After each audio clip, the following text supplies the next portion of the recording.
Welcome to our second episode of Season 4. I'm your school news anchor, Oscar Marquez. And I'm Sandy Cervantes. Oscar, let's get into our school news. Of course, for our lead story, on Saturday, September 15, freshmen dedicated part of their Saturday to participate in the annual Osterman Beach Clean for service learning hours. Senn TV was on the scene. Let's take a look. Hey Bulldogs! On September 15th, Senn took a trip to Osterman Beach to collect trash and keep the environment clean. Principal Mayor Beck was there to encourage and support the students. Can you please tell us about the beach clean? Hi, well, of course. The beach clean is something that we've been doing here at Senn for the last 5 to 6 years, if not longer.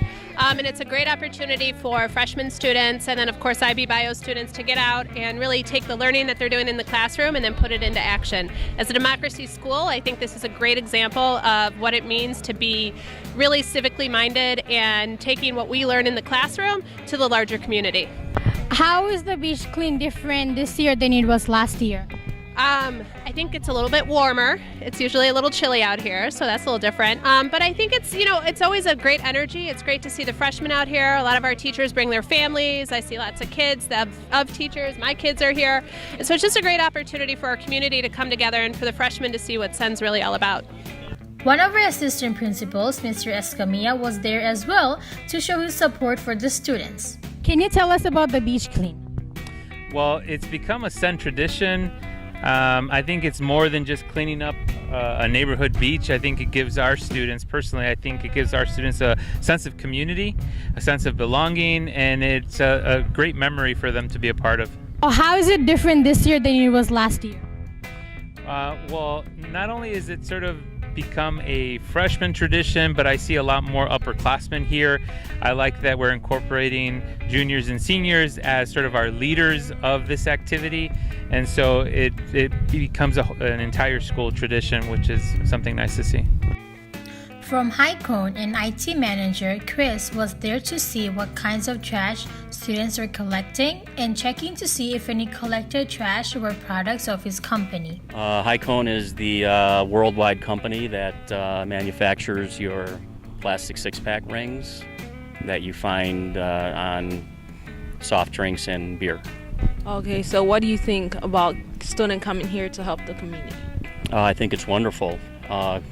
Many more kids than I thought today, but it's good to see the younger generation getting involved. It's important that, moving forward, that the young kids understand the importance of clean water, clean beaches, and the proper disposal of trash. There were a lot of seniors from IB Biology class who came as leaders and chaperones to guide freshmen. Each leader had their own group and were keeping tally marks of what kind of trash was being collected. What do you think about the beach clean? I honestly think the beach clean is a really good thing for especially freshmen who are being introduced to the idea of service hours and service learning projects. So this is a good way to let them know how they can help out the community, so that way they can get all these service projects and service hours done before they graduate. And it's also a nice way to give back to the community. The beach is connected to the lake with a bunch of fish and stuff, and just helping get rid of that garbage helps protect the potential wildlife that live in the lake. What do you think about the beach clean? I think that it's actually very helpful, and it makes people conscious that they need to be aware of what the garbage that they put in the environment. So I think that it's really good. A lot of Senn teachers were spotted at the beach with their families supporting the beach clean. We were able to get an interview with one of the teachers and their kid. What's your name? Maddox. Maddox what? Maddox, my good girl name. Okay, are you excited to be here today? Yeah. Why are you excited to be here? I like to be. Thank you to everyone who woke up early to come to the beach and show their support, as well as those who collected trash. The beach was very clean afterwards. It was a great weather and it was a lot of fun. From Senn TV, this is Tajkia Sultana reporting.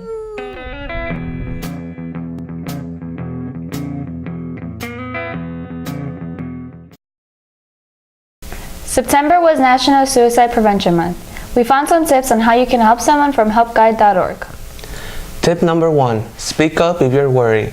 If you see signs of suicide from a friend or someone you care about, If you're not sure, the best way to find out is by asking them. Tip number 2. Respond quickly in a crisis. If a friend or family member is thinking of committing suicide, it is important to evaluate the danger he or she is in. Tip number 3. Offer help and support. If a friend or family member is suicidal, the best way to help is by listening to them so they see you care for them. Tip number 4. Remove any potential means of suicide. If the person is likely to take an overdose, keep medications out of reach. We spoke to Diana Poitz, our social worker at Senn, to give us more insight about suicide. So Suicide Prevention Month is the whole month of September, and basically what it is that it is trying to reach out to the public to educate themselves about the warning signs of suicide, and to kind of take away the stigma of like it being a subject that you don't talk about, and it should be a subject that we do talk about. So some of the warning signs are either adults, adolescents, young elementary school age kids. They just feel very hopeless. They lose a lot of interest in doing what they used to do. You would see like 1 week or 2 weeks they would be really into playing sports, and then 2 weeks later their functioning has gone down and they're not interested in things. Another thing is that students may be like texting people, like saying their goodbyes, telling people that what life would be like without them, or life would be better off without them. They also start giving things away. A lot of people with thoughts of suicide may start abusing drugs or drinking or just doing risky behaviors because they want to get, they just want it to be over. So basically at Senn High School, we have myself, I'm the school social worker. We have 5 school counselors plus 1 or 2 intern school counselors, and then we have a school social work counselor. So these are the people in the school that you should reach out to if you feel that you are having thoughts of suicide or that a friend of yours is having thoughts of suicide.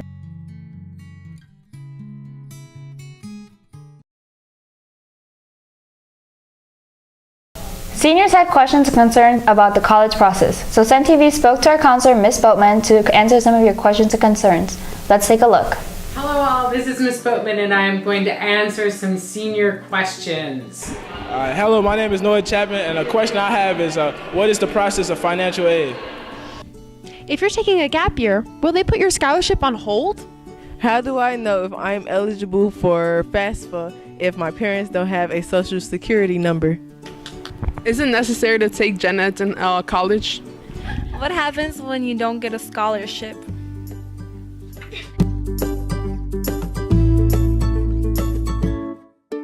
What is the process of financial aid? Well, October 1st is Monday and the application for this year's seniors opens up. Before Monday, you can get your FSA ID. You can do that in the counseling office or anywhere where you have computer and internet access. Your FSA ID acts as your signature, and that's the one thing that you can do before October 1st. Then on October 1st, you can go to the FAFSA website, fafsa.gov, and you can start an application for the 2019-2020 school year. That's the form you would fill out. It's student biographical information, parent biographical information, parent income tax information, and then you both have to sign off on it. And then you're completed the FAFSA, which guarantees your money.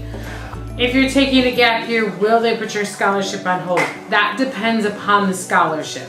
Some of them will, some of them will not. Students with social security numbers are eligible for the FAFSA. It's the free application for federal student aid. If your parents do not have social security numbers but you do, you are still eligible for FAFSA. There's just a way that we fill it out that makes it work for you. All majors, no matter whether it's English or art or social studies or architecture, have general education majors. It's English 101, 102, U.S. history before the 1700s, U.S. history from the 1700s on. Doesn't matter what university you go to either, they're required. So you might have a gap need and you might have to work or get some other money to pay for college. There are hundreds of scholarships out there, so if someone's willing to put through the effort of applying to lots of them, I think the ratio is that you get one for every 13 you apply to. So you're gonna have to apply to a lot of them to get some. But that money is free money and that helps pay for college.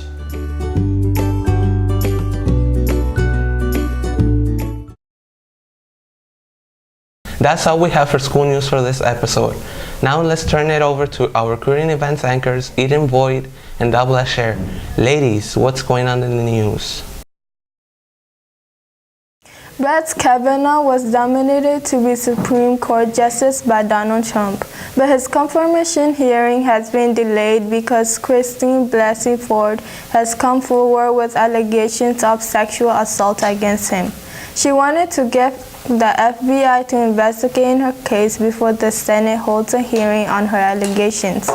President Trump defended him, saying it was hard to imagine Brett Kavanaugh committed sexual assaults, that it would be unfortunate if his accuser did not testify before the Senate. On September 23rd, another accuser, Deborah Ramirez, has accused Brett Kavanaugh of sexual misconduct at a party in college during freshman year. This case has many statements from former classmates siding with Brett Kavanaugh, saying that it was out of character for him. We went around Senn and asked around if Brett Kavanaugh deserved an opportunity to become a Supreme Court justice after being accused of sexual assault during his high school years. Do you think that if the allegations against Brett Kavanaugh are true, that he should still be able to be on the Supreme Court? No. Reason why, I think because being a Supreme Court justice is one of the highest justice, and they are pretty much are the ones that make sure that laws are straight and not broken. And if he found guilty of what he have done, I think he should not be nominated. Okay, if the allegations were true, do you think Brett Kavanaugh should be on Supreme Court justice? Well, I think that since the allegations are over 20 years old and that is not very clear and concise judgment, I think he should go through the process, and if he's affirmed, he's affirmed. I don't think you can hold something that old or someone just coming out of the blue saying someone did this without concrete evidence and saying that they should be denied an opportunity. No, I don't think so, because you don't want somebody that represents somebody that sexualize somebody else on the Supreme Court. First of all, they're representing your country, and you don't want your country to be recognized for that. So that's a bad idea. 100% believe that if it's true, he should not be qualified to be a Supreme Court justice. I don't think he's qualified to be a Supreme Court justice based on his own testimony already. So I think this sexual harassment or sexual assault allegation further proves that he should not be on the Supreme Court. My opinion on this topic is that if these allegations against Kavanaugh are in fact true, then he should not be confirmed as a Supreme Court justice. I just don't think it would be ethical to have somebody who has done these things judging others' actions and determining laws for the country. Please understand that Kavanaugh was in high school and a freshman in college during the time both women are alleging he committed these acts. Most people are able to agree that Kavanaugh was a heavy drinker and partied a lot during this period of his life, and this will also be a topic that's discussed at his upcoming hearing. Does this change my opinion? It does and it doesn't, because I know that people can do things that are not representative of who they are, especially in high school and college. But when one acts in a certain way more than once, a pattern is beginning to form. People are standing up for Brett Kavanaugh, though, and saying that there's no way he could do anything like this, because this is not the type of person he is. You have interacted with professional women all your life, not one accusation. To my Republican colleagues, if you vote no, you're legitimizing the most despicable thing I have seen in my time in politics. You want this seat? I hope you never get it. I hope you're on the Supreme Court. That's exactly where you should be. This is one of the highest quality people that I've ever met. And everybody that knows him says the same thing. And these are all false to me. These are false accusations in certain cases. But this is a big con job. What they don't seem to understand is that a person can have multiple layers and different sides. They didn't know him then, nor do they fully know him now. You cannot definitively say that a person did or did not do something based off of how they present themselves to you. A similar situation has happened before when Anita Hill came forward in 1991 with accusations of sexual harassment against then Supreme Court Justice nominee Clarence Thomas. He was eventually confirmed and is still a justice on the Supreme Court today. I hope that now we will take these allegations more seriously than in previous years. Ford and Kavanaugh are supposed to testify in front of the Senate on Thursday, September 27, 2018. And leading up to the hearing, Ford has been receiving a multitude of death threats, so many so that she has had to move out of her family home.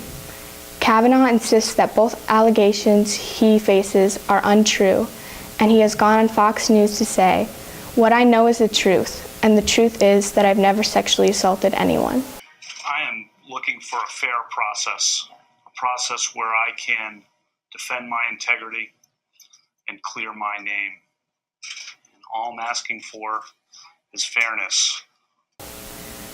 While we were recording, a third allegation against Kavanaugh came out. But ultimately, we will have to wait until the hearing and the ruling to come to a conclusion about what Brett Kavanaugh did or did not do.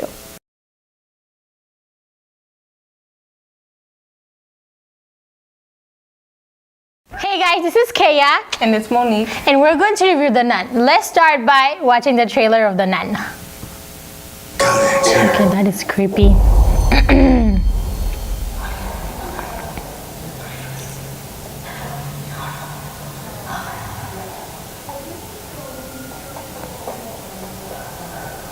Oh, I hate that camera angle. Whoa, where did she come from?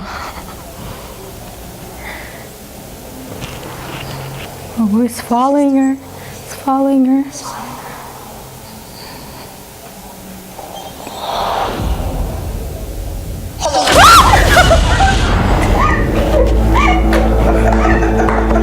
Your scream made me scared. Oh my goodness! Oh my goodness! Hey, Oh my goodness! That never fails to scare me. Well, I actually watched this movie in the theater, and the theater room was big. It was huge, and there were a lot of people there. My sister was there as well, and oh my gosh, she was like screaming at every single part, which also scared me because I literally thought somebody was behind me. I literally jumped at every scene the nun appeared in. It was so scary. I liked it. I really liked it. I would watch it again. What do you think, Monique? I know that you haven't watched it, but would you want to watch it? Yes, I'm actually really excited to watch it. I've seen The Conjuring 1 and 2, and I've seen the first two Annabelles. And watching those, it has got me really wanting to see how the nun came about. Realizing that she was in Annabelle, The Creation, and The Conjuring 2. Let's take a look to one of the clips of The Conjuring 2 where the nun appeared at. Okay, it's going in the painting. Whoa, okay. It's going to become full, okay. Whoa. Whoa, whoa. What? It became. Whoa. Not once did she think, oh, I want to get out of the room. I know, right? She didn't even think about I want to get out. She didn't even think about that. I've been running. Oh my god! Oh my god! That was scary. Oh my goodness! God! Oh my god! Oh my god! Oh my god! Oh my god! Okay, that was scary, don't you think? Yes, that was really creepy. I really found that weird when she just like came as a shadow and she was like walking through the walls and just like she was just standing there like this happened like on a daily basis. Like she like tries, she just puts her hand out and it's just like boo. It's scary. I don't know, just scary.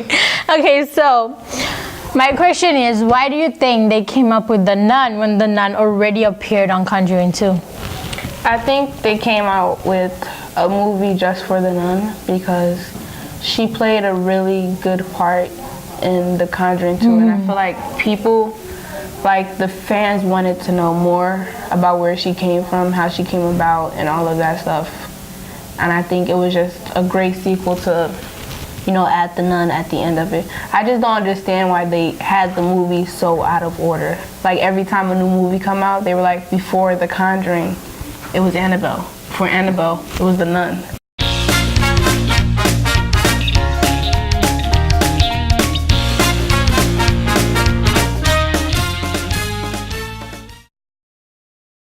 Hello there, Senn. My name is Patrick Williams, your Senn TV sports and political analyst, and today I had the opportunity to interview our very own Senn boys soccer team coach, Mr. Brewer, regarding the playoff. Let's take a look. I mean, well, there's a bunch of players out there that, you know, we can give credit to. I'd say, you know, we had a newcomer this year in Kevin Tagbe. He's been a real spark in our offense. He hasn't played the last 2 years, came out this year, and he's really done a phenomenal job. The other guys, we kind of knew what we'd get, but a guy playing on another level right now is Jado Abiodun. He's a senior. So far he's got 17 goals, and really those two are kind of driving our offense. And it's been a real good surprise. Another guy, too, that stepped up really big is Bill Nsango, a junior. You know, playing defense and kind of solidifying that middle, and he's an animal out there. He's everywhere. So yeah, so those guys.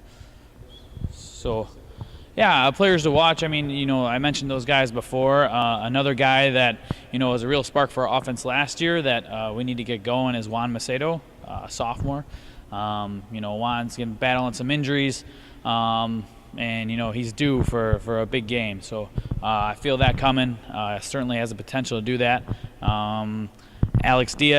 Alessandro Diaz is also a player to watch. He really kind of drives our offense there in the center midfield. So, yeah. Yeah, I mean, like I said, I tell these guys every day that, you know, we're confident that we can compete with anybody. If there is one team to watch out for, we play them Saturday at Solorio Academy. They were the 2A state champs last year, so I think it'll be a really good test for us, especially going into IHSA playoffs. You know, how can we compete with the city's best and the state's best, for that matter? So that'll be a really good game on Saturday. So I'm really excited for the challenge. You know, seeing what our guys can do. But really, you know, every game we preach that, you know, we need a couple things. You know, number one is we need to shoot more than the other team. You can't score if you don't shoot. So that's a big philosophy of ours, is take shots whenever you can. But I think now that we're playing better teams, one of the biggest things is we're going to have to be more physically tough against those teams who really play that way. So going forward, definitely, you know, we're going to keep our strategy that's worked all year. But, you know, in terms of playing, you know, the Solorio, Taft, and Jones, the heavyweights in the city, it's just kind of being physical with them. We're certainly faster than most teams we play. Just got to be, you know, physical just with them. So. All right, thank you, Mr. Brewer. All right, cool. All right, thank you very much. And we will also discuss the Cubs' magic number and a special presentation that I made with my very own WGN Radio Sport colleagues. Enjoy.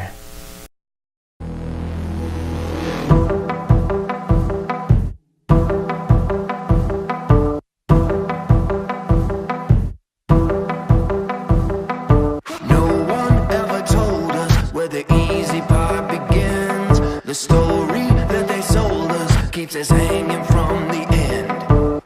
So we'll keep on starting the fires, thinking we'll smoke out the liars. We don't give up when we're tired. That is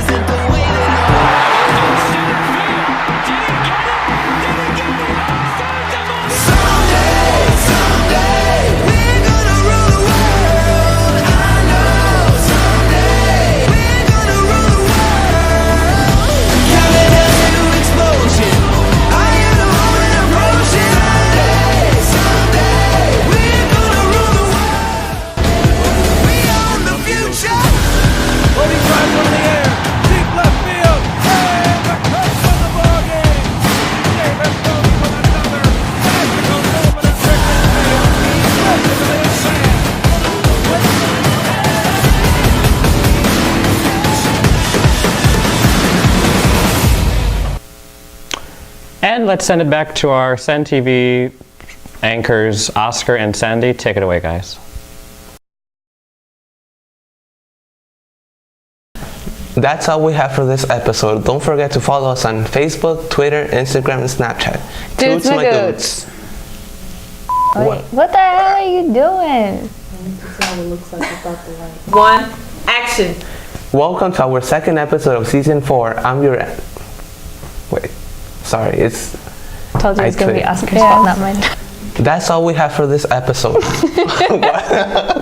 I thought you needed me to move it. Okay,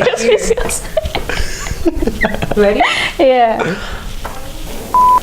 Hello.